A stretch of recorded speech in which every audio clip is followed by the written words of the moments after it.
Subscribe to our YouTube channel and press the bell icon to get the latest updates. So, artificial intelligence, it has become this huge big buzzword of our times. Let's sample how some companies talk about AI. So, Mumbai-based stockbroker platform Angel Broking, which is now called Angel One, says it has built an AI system called ARQ. And this ARC platform is a high-tech automated investment advice cum wealth management service. And this platform was built using algorithms that mimic nature, like how birds are foraging, or it was mimicking fish swimming pattern motion algorithm. So Bengaluru-based Investor AI, another platform, says it is a powerful AI platform that can suggest what stock market shares to buy at cheap prices and then get a really good return on your investment. So what does all this mean? And can we believe companies when they say that they use AI? For example, here's what the CEO of India's largest stock brokerage, Zerodha, said recently. I keep getting asked how we use AI, ML, blockchain at Zerodha, and I keep saying we don't and haven't found any use case yet. By the way, AI ML stands for Artificial Intelligence and Machine Learning.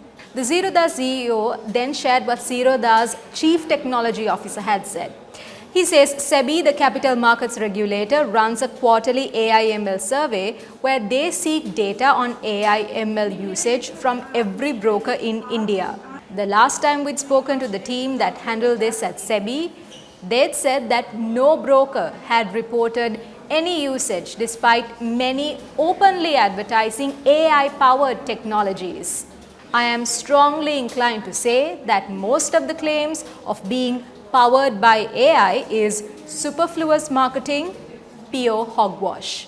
So in this way, companies across the world potentially fake the use of genuine AI, well, because it sounds impressive and it sounds high-tech. Faking the use of AI, especially by using human labor, is called pseudo-AI.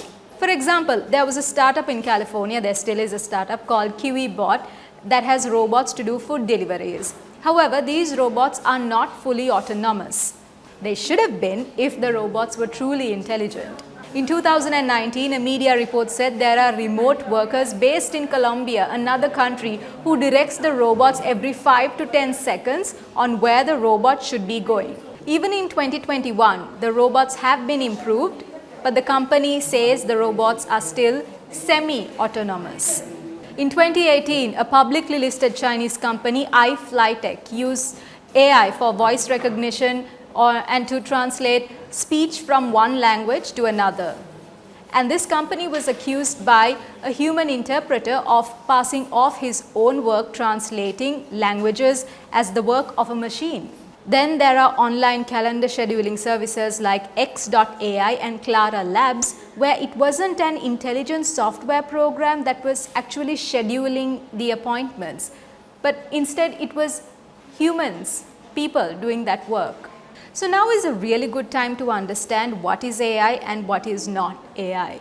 AI, in a very short sentence, is using computers to mimic the thoughts, reasoning, behavior, and decisions humans would make. AI is when a computer can actually act like a human but without any human intervention. AI is not just about automating some basic tasks. AI is about developing a computer program that can mimic the human brain, the most complex organ of the most smartest animal or the smartest animal, and that is not an easy thing to do. You need people specially trained for the job. It takes years to develop a machine that is as smart as a human, and still there is no guarantee that the computer will be as sharp as the human. You also need lots of money, lots of data, and lots of energy to train a robotic hand, for example, on an algorithm that can solve the Rubik's Cube. It took computers the energy equivalent of 3 nuclear power plants working for 1 hour. And that's not the kind of resource especially startup can afford. Also, the best AI services are fully autonomous and it won't need you to add any more input. Nor do you have to be specially trained on how to use the solution if it is running on true genuine AI. It will do all the work for you. The most useful AI is also not just about recommending something to you or giving you insight for you to act on. The computer is actually intelligent enough to execute the decisions it makes.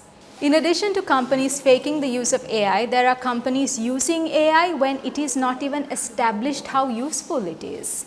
Mbibe, that is a Bengaluru edtech company where the majority stake is owned by Reliance Industries Limited. Mbibe says it is the most powerful education platform ever invented and that it is India's leading AI-based tech company. However, Nishant Baghel, the Tech Innovations Director at education nonprofit Pratham Foundation, says AI could be used to amplify the learning experience. However, at present, we don't understand the natural learning process well enough to train machine on it. It is even harder to train a machine to teach things like the social sciences and science because, according to Baghel once again, students do not have a clear learning sequence.